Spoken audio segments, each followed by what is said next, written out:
Hello, everybody. I'm Dr. Longo, and I wanted to uh, give a little bit of an overview of the syllabus because this class is structured very differently than other ones you will have taken in the past, I'm sure. And so I wanted to give you the opportunity to have this. Understand what we're going to be doing since you're going to possibly be taking your first test before we even meet, which might sound scary, but it'll make sense in a little bit. Um, so you can pause, rewind, whatever. Please take notes on this as though you would, when you're listening to a regular lecture or when you're in class, because it will be probably even more important that you understand how this is going. And I'll just walk through the syllabus in each part, and then when we do have class, or you could just send me an email with questions. Please mark down any questions you have, because you certainly will. So the first thing is you have my name and email address. Email, because this is a hybrid course, that's going to be the primary way, if not exclusive way, to get a hold of me. So just email me. Because it's the summer and because there's some changes going on, I don't really have an office set. So I don't have an office phone, and then also don't really have set office hours, but we'll get to that in a little bit. The class is going to be meeting 10:20 to 12:20, and it's going to be in UMOM 201. This has changed from even what is currently on the university's website. So please make note that this UMOM 201, that is where we will be meeting even on the first Friday of the semester. There is no required text. This class is flipped, so all of the readings that you would typically do now will just be you watching videos that I have posted to YouTube. So there's no text. If you want an extra text, I can suggest some, but is not required. Prerequisites, well, you wouldn't be in the class if you didn't have them, but just Psych 201 and Math 147 with a C or higher. And even if you had Math 147 with a C or maybe with a B, there can be some things that are still difficult. So please, if you are at all have had any troubles with math in the past, please talk to me and we can maybe do some special work uh, with whatever issues you've had. We're going to skip over this. You can read it. That's just the course summary that's standard. So let's get to the format of the course, because this is the most different thing, this and the grading scheme. So this course comes from a different way that I thought about what my goal is for students when they are learning. And when they're learning, specifically in non-major courses. Most of you are not going to be psych majors, or many of you won't. And more even of you won't end up doing much with statistics in the future. And because of that, I thought that instead of having you go trod through exams you're either not prepared for or you don't fully understand the material for, I want you to understand the really important things, the things that are most important, that I most want you to get out of the class. I want you to understand it really well. I don't want you to have a little bit of information on some things that you definitely won't do, like how to do ANOVA by hand. For some of you, that's never going to be a thing that is important. I want you to understand what I think is actually important for you. So I don't want you to, go take a test and then not really understand it, maybe get through with a C or a D, and then the next day go on to new material. Well, you know how math works. If you don't understand one aspect of your math course, you're not going to understand the next one because it builds off of the old material. So instead, you're going to be self-pacing yourself, and hopefully that will allow you to get a little bit more individualized attention, individualized needs, studying, and we can come up with a better way. So, how are we going to be doing this? Well, the first thing that might be a little bit different is this is a hybrid course, meaning that the instruction is almost entirely going to be online off campus. If you've never had an online class before, this might be a little scary, but this is how I do it even in the in the spring and fall in the typical semester, and it works out really well for the vast majority of people. In the summer semester, this semester, the only thing that you will be doing on campus for sure is taking exams and then also SPSS, but we'll talk about that later. So SPSS is the only aspect, I'm sorry, the exams, the only aspect of this that you're going to have to do with me on campus. Everything else is at your own pace. The exams will be in our assigned classroom on Mondays at the time, but also there are going to be some other days that we can take exams. So for example, the first Friday of the semester, the subsequent Thursdays, you're going to have the opportunity to take them for other reasons. The lectures will not be in class. Instead, they'll be on Canvas, and they will be embedded in Canvas via YouTube, and so you can even just watch it on YouTube if you want. You have to decide when to watch them, but the order of the lectures corresponds to the order of the tests, and you must do them in that order. I mean, I suppose you could do them out of order, but it's certainly not going to help you. So the way that you will go from subject to subject to subject is in a prescribed order.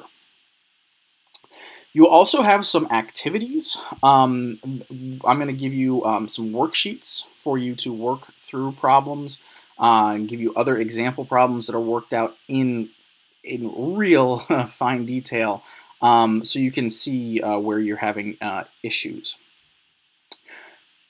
So the theory behind this is what's called a flipped classroom, where you do the lecture out of class and then you do work in class. So if you do decide to come to the exams, I will be around not only for the exams, but also to have questions, to take questions, to help you work through problems. We can have virtual office hours. That's the main part of the instruction. I want you to be able to ask me any questions you have and work through problems, because that's so difficult with math. So many times, at least I know personally, I've had a math class, or I'm in the math class itself. I understand what's going on, and then I get back to my dorm, and it's lost. I forget it. So the goal of this is to have you take the class or take the lecture away from the classroom, then come to class or come to meet with me or email or whatever with questions where we can work through problems. Office hours. Because this is hybrid and because it's in the summer, we are going to be doing them through conferences in Canvas. You need to give me at least a day notice of when you would like to do it. I can't guarantee you will get that even if you do it 2 or 3 days in advance. You just have to let me know what works for you. I'll see what works for me, and we'll figure something out. The Canvas conference, we can have a conversation, just like a Skype voice chat, or there can also be video conferencing. You will be able to see me, so you can see me work through problems, but I don't have to see you. And I purposely want it to be that way in case, there can be weird posters in your dorm or something you don't want me to see. So I can work a problem out and show you through the webcam on my way. Now we can have it be two-way. That way, you can work through something, I can see it, and we can go back and forth a little bit more easily. But it's a little bit less invasive that way. But also, I'm going to be having Canvas record all of the conferences, so act accordingly. And also try to use Firefox. That's been the thing that's worked best for me. Although I have to say there have been a variety of problems doing this in Canvas. It has succeeded before, but Canvas is not great in my mind. Anyway, and this also just says basically if you are missing appointments, that's not a good thing. So don't do that. Okay, so that's how the class is going to be working. You're going to be watching lectures online. You will make office hour appointments with me. You'll come and take tests, etc., etc. There's another different way that this class is set up, and that's through exams. Exams are not going to go as typical. So, like I said previously, in typical classes, you just go take a test on the material you've done and then go on. And instead, you are going to take the exams, but you have to get an 85 on each exam to pass it. So you will, because there's the higher standard, you'll be able to retake exams you don't pass. And this is when I said previously, I really want you to understand in depth what you are doing and how far you get. Well, this is what I mean by that. I want you to be able to take an exam and know that you really understand that information, even if it takes you 2 times to retake it. You will have 9 opportunities to pass as many as 5 of the exams. You can still get an A in the class even if you only get through 4 of the 5 exams. You have to do well on everything else, but that is a possibility. We'll talk more about the exams in a little bit. The modules for the for Canvas, that's how the class will progress. So when you go log into Canvas, go to our course page, then go to modules, and then click on wherever it is you left off. You'll start at the introduction, and then you'll work your way through, and it will tell you in order what you have to get done. That's how you want to see what you need to be doing. There are also assignments you'll need to be doing, stuff you'll be working in by hand. And then finally, SPSS. This is a statistical program for social sciences. That's where the name comes from. This is ubiquitous in social sciences. I want you to get exposed to it. This is not meant for you to become fluent in SPSS by the end of the semester, but just that you have been exposed to it. I know there is SPSS on the UMOM computer lab computers and in those in the basement of the library, as well as those that are in Comer Hall, if it is open. I can't guarantee those. You can also do the assignments on other computers that have SPSS. You should not buy it. It's really expensive. But there are other universities probably have it. Some libraries might even have it. You can look around if you don't want to come down to campus. And so if you're at in Birmingham and you have a friend who's at UAB, you might even ask if they know where that you could access it. That might be a easier way. All right, the communication. This is the one and only way to contact me, glongo@montevallo.edu. If you email glongo@forum.montevallo.edu or do Canvas email or messages, whatever it is, then you are sending your message to purgatory. It will never be answered. So this is the one and only way to do it. It's very important. I want it to be in one place so we have all messages that are related to the course. So I'm going to be sure that when I'm searching through things, that we are all on the same page in terms of what actually has been discussed.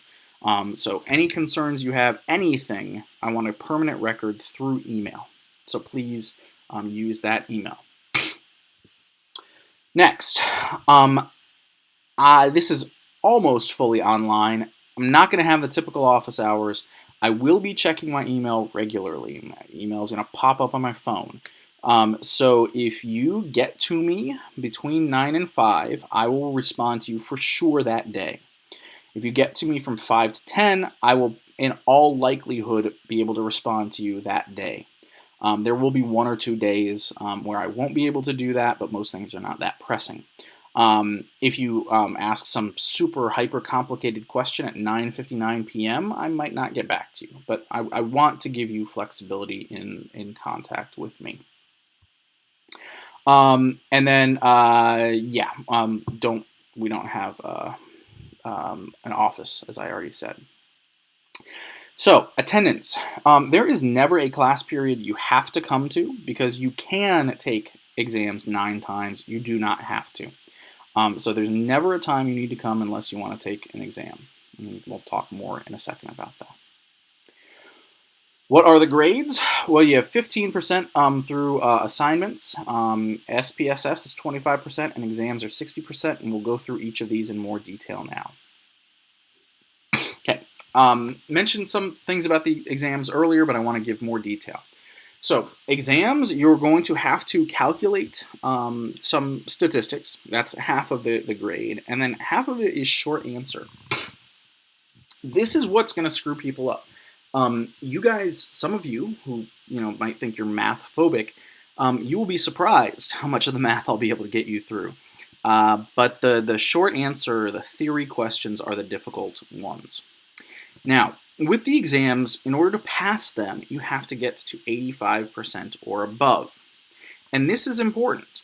Your exam grade is not the final grade, meaning this 60% is not based on your grades on the exams themselves, but instead it depends on how many of the 5 exams you pass and how many attempts it takes you to get through them. And I'll give you an example below. Because you may take 9 times, you can stop anytime you want. If you only want a C and you're pretty sure you can get away with a C just by getting through the first 3 tests, I suppose you could do that if you want. Not smart, but you could do it. Also, you can fail them and retake them. And if one, for some reason, you just can't get, you can try it again. I've had plenty of people who've had to take the second or third or fourth exam multiple times and then take subsequent ones and get through it the first time. There's just some, you know how that is. Sometimes you understand material better than other times. The final exam period is going to be the same as all of the rest of them in terms of what it is consisting of. So there's nothing special about it. I've already mentioned this one. Exams are given in our Monday class period or Thursdays at the same time and location. If you can't do Thursdays, because I understand that the course is scheduled technically for Mondays only, we'll figure something out. Just let me know. Okay, so how is your grade determined? Well, these are the exams. The 5 exams that you can get, or you would take, are the descriptive statistics exam, chi-square, t-test, correlation and regression, and then ANOVA. If you pass them when you pass them, it will be on a certain attempt number. When you do that, you will get a certain amount of points on that exam. So if you were to pass the descriptive statistics exam the first time you take it, that is 60 points towards your final grade. And there are, you can add up, out of 100 total. So basically, if you pass the descriptive statistics exam the first time, the first of the 9 attempts, you've already got a 60% on your final exam for your exams portion of your grade. Once you get through descriptive statistics, you move on to chi-square. You can see that if you get it the first time, you get full credit, and then subsequent times you go down in terms of the amount of points that you get. For t-test, it's the same way. But you'll see it goes 10-8-7-6, the next one is 10-9-8-7, then this one 10-10, and here 3 10s. Basically, as it gets more and more difficult, I'm giving you more opportunities to get up to 85% without losing any points. So you can fail the regression exam once, and if you take it the second time, you still get 100%. Even though you might have, quote, failed, end quote, one of the exams. And you can do that twice for ANOVA and still get 100%. So, let me give you an example here. If you pass descriptive statistics the second time, 55 points. Chi-square the first, 10 points. T-test the second time, 9. Correlation and regression the second. The third is what it is here, not the second. And you do not pass the ANOVA one, you never get through it, you would get 55 plus 10 plus 9 plus 9. So that is 83 points. So you would end up with an 83%, even though you had failed 1, 2, 3, 4, and however many attempts you had with ANOVA. At least 4 times you had failed tests, you can still end up with an 83%. So you can see that I'm really wanting you to understand the material very well as opposed to know a lot of the material. So that, yes, that means you might never get to ANOVA, and I'm okay with that, especially because you will know what ANOVA is by the end of the semester because you're going to be doing work with ANOVA in SPSS. So you will be exposed to everything, just the level of depth will be different. I personally think it is super important that you understand descriptive statistics really, really in depth. More than anything else in the class, you need to understand that because in everyday life you'll deal with the statistics that we are going to be going over there. There are fewer times that you're going to be doing ANOVA by hand in your life, probably never after this class.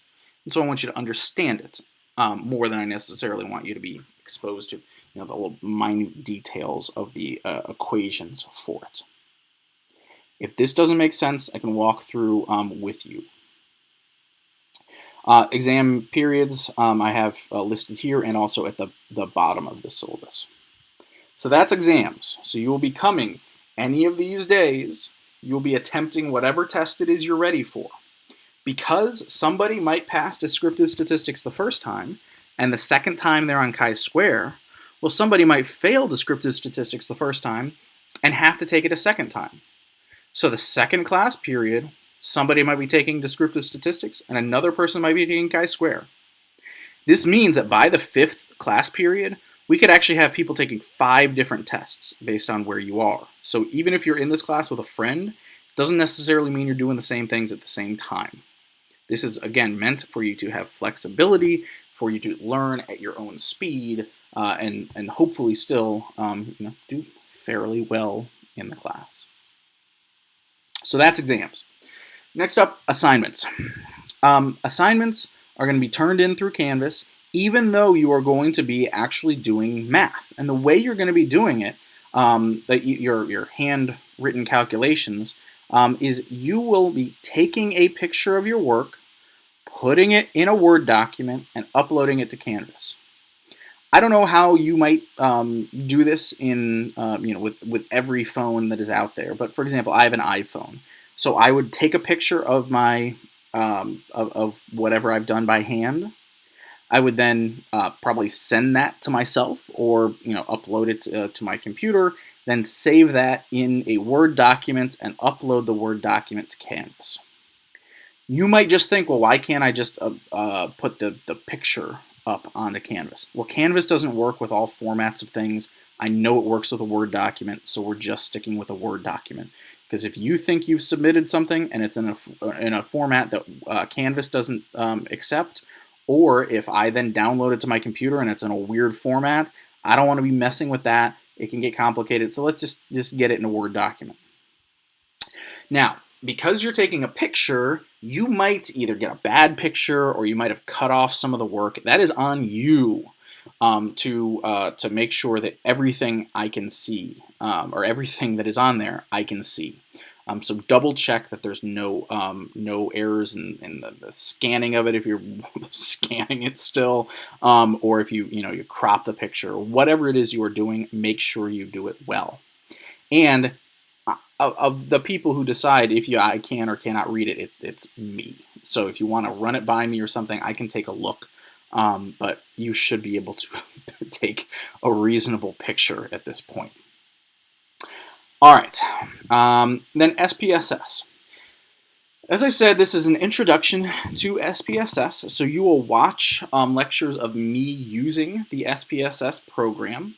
It is going to be using an older version of the data set than you will be given, and that's purposeful. I don't want you to just go along and see the numbers that I've used and just kind of run off of what I have previously done.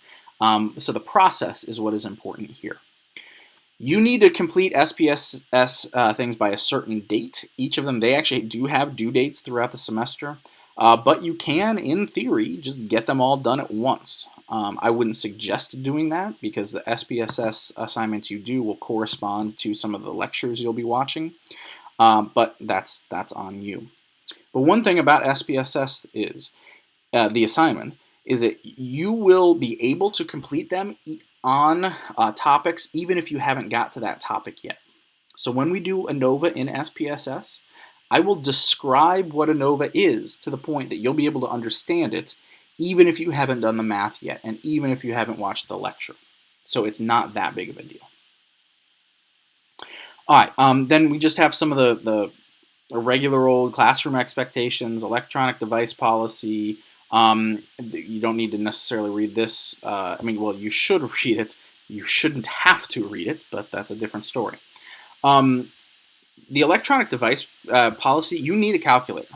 And your calculator may not, for exams, may not be programmable and may not be a cell phone. So some people want to go out and get a fancy calculator. That's all fine and good, but not for this class. You should go get a dollar store calculator. All you need right here: subtraction, multiplication, division, exponents, and square root. That's all, and addition. Sorry, didn't highlight that one, and addition. You need all of those. And some people, again, might think I'm getting an advantage by using a fancier calculator where I can do all the math at one time. That will screw you up. You will not always do that correctly. So I promise you, a basic calculator is good enough. And if you come to a test with a programmable calculator or a cell phone, I will either A, not let you take the test, or if I notice it in the middle, you're going to fail that test. You cannot use those. All right. PowerPoints, the lectures that I gave on Canvas, those are the YouTube videos are all PowerPoints, and the PowerPoint slides are available in files and lectures on Canvas. Late work, this is a little bit different. There are not really assignments that are due. For example, like the exams, the big part, that's not really due at some point. You can turn in some things the day after for 25% penalty, and everything else is 25% after that. That's not work days. That basically means if something is due, there are some things due on Fridays. If you turn it back in you miss it on Monday, then it's a 0. This is the standard academic dishonesty one. Don't cheat. If there are any disability services that are needed, please let me know, and we can make that work. Email, this is the official university email statement. You're only going to get stuff to your forum email. Now, here is the course schedule. You can see even when things are due at the same day, I have them separated out. So the first thing we have, this first Friday of the semester, there is an exam period. You can take the descriptive statistics exam. You, again, do not have to. You can. It will be the same time and same location. UMOM 201, 1020 to 1220, as we always do with exams. The syllabus quiz is open syllabus, meaning you can use this document. It is largely a way for me to just reinforce things from this, and if you miss something later in the semester, you're complaining about something that you don't understand, I can go back and point to the syllabus quiz and say you were quizzed about this. So please do that. It should be free points. Then we have more Mondays and Thursdays. The 15th is the first day we have some SPSS stuff due. And then we have more exams, more SPSS, exam, SPSS, because this is the final week, is due a little bit earlier. And then the final exam period is just another one. You'll notice we have 1, 2, 3, 4, 5, 6, 7, 8, 9 class periods. If you're able to get through the 5 of them, then you will, in all likelihood, get an A in the class, at least the exam portion. So hopefully this is a decent little overview of what the class is going to be like. I imagine there are questions. It usually takes, in the fall or spring semester, it usually takes 2 weeks for people to understand this.